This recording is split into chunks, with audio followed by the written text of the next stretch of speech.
You want to know what real drama looks like? Try living across the street from Harbor Lane's most notorious community organizer.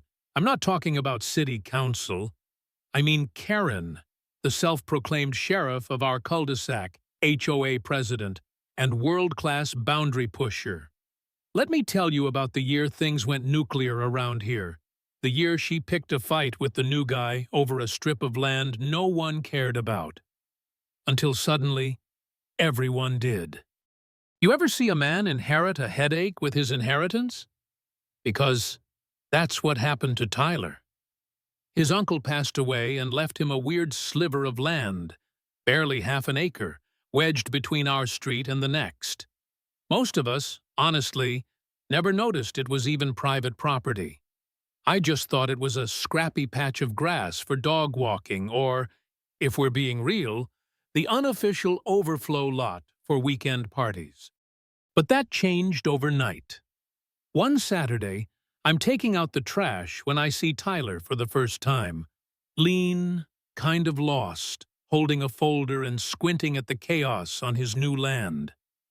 There must have been 10 cars jammed on it, including the HOA patrol truck, Karen's pride and joy. She was there too, hands on hips, sunglasses glinting like she was about to direct traffic. I heard her before I saw her. "You must be the new owner. Don't mind the mess, we've kept it tidy for you." She had that tone, sweet with a side of warning. Tyler tried to explain, holding up his papers. "Actually, this is my property. I just got the title cleared." She shrugged. "Well, it's always been used for the community. Hope you don't mind sharing." If there was ever a showdown about to happen in suburbia, this was it. Let's just say Tyler didn't roll over. He was polite, but you could tell. He had backbone. Next morning, he'd posted crisp new signs. "Private property, no parking." By sundown, they'd all vanished, and there was a fresh sticker on his bumper, "Land Hog." Neighborhood Grapevine buzzed like mad. On next door, Karen was already stirring the pot. Is it fair for an outsider to kick us off land we've always used? There were polls, rants, calls for neighborhood unity. I swear, our block hadn't seen this much action since the great recycling bin dispute of 2018.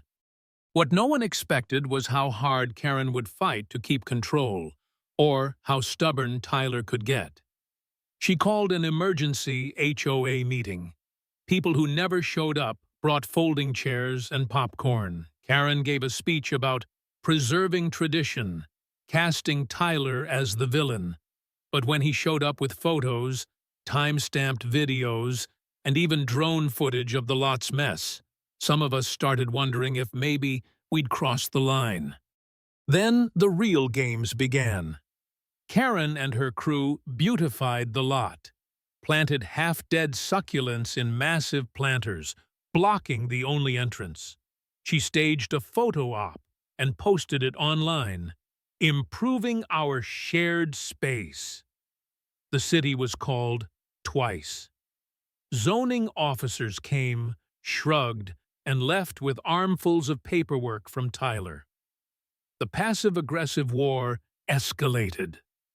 One night, someone dumped a ratty old couch on the lot.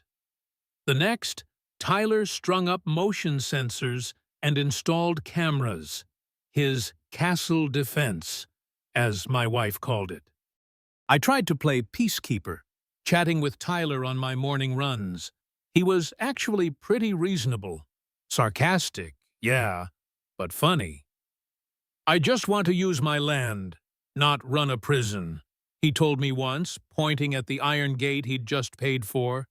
"But at this point, I think I need a moat." But the line had been crossed, and Karen wasn't about to retreat. One morning, our block woke up to a scene straight out of a crime show. Tyler's shiny new gate? Gone. The fence cut open like a can of tuna.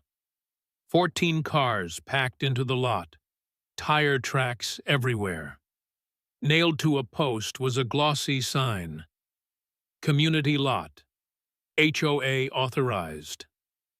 Karen was out there, chatting up neighbors, acting like she'd just liberated Paris.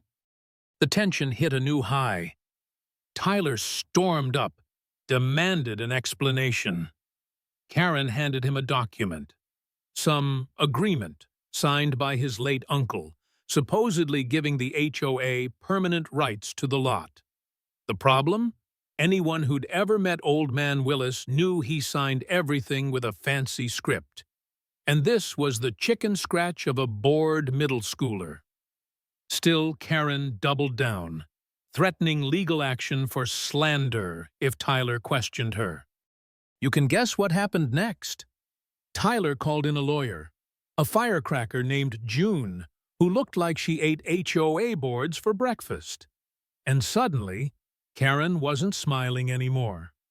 Turns out, someone on the HOA board, my guess is Grumpy Richard, who always hated her rules about mailbox height, had enough. He slipped Tyler a flash drive with group chats, fake document drafts. Hell, even a Photoshop file with Karen's initials on it. The whole thing went to court. Our judge, a guy who'd seen more HOA drama than he cared to admit, wasn't impressed with Karen's community-first spiel. June laid it all out. The trespassing, the fake signs, the doctored easement. And Richard? Oh, Richard. He took the stand and read Karen's own words from the group chat. He'll fold or sell, just wait.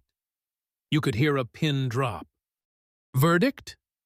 The judge called it a coordinated campaign of intimidation and fraud. Karen got fined, the HOA got slapped with damages, and every neighbor who'd parked there got a bill.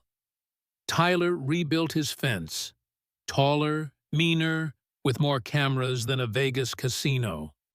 The fallout was epic. Karen vanished. The HOA replaced her with Martha, who'd rather knit than start a fight. Suddenly, people were asking Tyler, hat in hand, if they could lease parking spots, like he was running some luxury club. He started renting spaces out, even to the local bakery, and painted a mural on the side. Something about lines in the sand. Thursdays, food trucks would pull in, the place buzzing with families and laughter. Go figure, right? Last week, I saw Karen driving by in a black BMW, windows rolled up, sunglasses on. She didn't stop. Maybe she never will. But Tyler? He hosts cookouts now, invites everyone, even the ones who once called him land hog. Sometimes I wonder if Karen ever thinks about all this, if she'd do it differently. Me?